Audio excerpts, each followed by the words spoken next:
Welcome to episode 525, David Steward, 9 Lessons. This is an outline of episode 525, lesson 1 to lesson 5. This is an outline of episode 525, lesson 6 to lesson 9.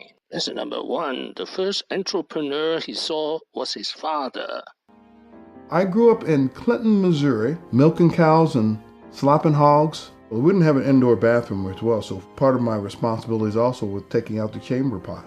I had a mother and father that were caring, that were committed to that next generation. The first entrepreneur I ever saw, out of necessity, was my father. He had a janitorial service. He had a trash route. In 1957, was going into the first grade. Ku Klux Klan said, we're not going to integrate these schools. We're going to do everything we possibly can to keep this from happening in Clinton, Missouri. So my dad patrolled the town all night to ensure his 5 kids go to school safely. Lesson number 2, he wants to be part of the next technology revolution. And as I began to think about what does the future hold, I wanted to be a part of the technological revolution that was going on, because I knew that if I could be a part of that, I could be a part of reshaping, redefining business and the way people did business. I knew it was going to be an uphill battle. I had 2 children, a mortgage. We were living from paycheck to paycheck. Lesson number 3, leadership is putting the interests of employees first. My style is more around servant leadership. One of the things that the biggest obligation and responsibility I have leading this great company that we've had the fortune of building is to put the best interest of our employees before anything else. Giving them the best resources, the training, development, the ability to be able, my time, and to make them successful, help them be successful. And then it permeates within the organization a culture of service and commitment to others, which I think is so vitally important in a culture. And there's a level of trust that's developed as a result of that. As a result of that, it permeates out to the relationships and partnership that we build in the community, as well as partners we build with our collaborative IT partners that we have as well. Lesson number 4, Worldwide Technologies Open Secret, ATC or Advanced Technology Center.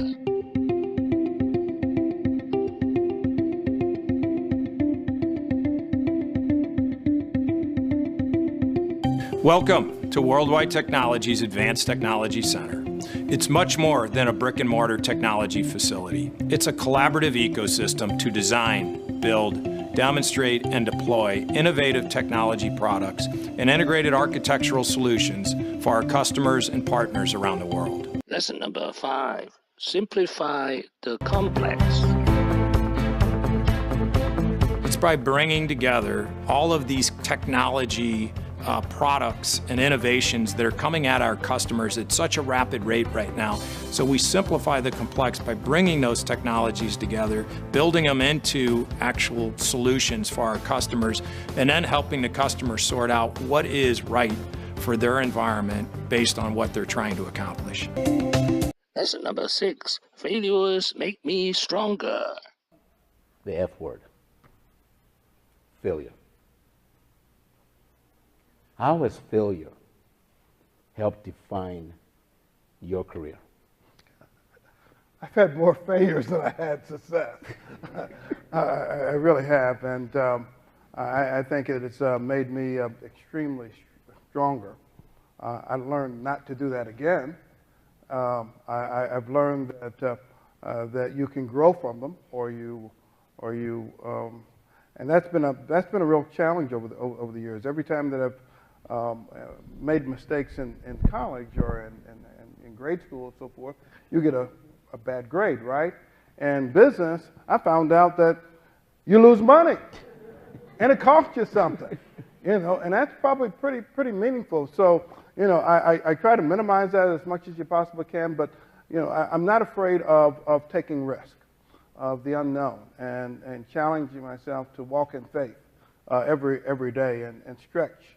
And I think we I think many people are fearful of failure, and that's the reason that they don't take that leap of faith with their careers or in business or anything else. Faith is the substance of things hoped for and evidence of things not seen. Belief in the unseen, looking beyond your circumstances. Lesson number 7, always trying to change the world and the status quo. Is something I think about a lot when we're kind of pushing the envelope on the next opportunity or the next generation of technology that we're looking at as well. We're always keeping that alive in our culture, in our environment, of our organization, because that I think is the thing that differentiates us from all the other corporations that are out there. And many people come there in our organization and other organizations with a sense of fear about challenging to do something different than there's ever been done before.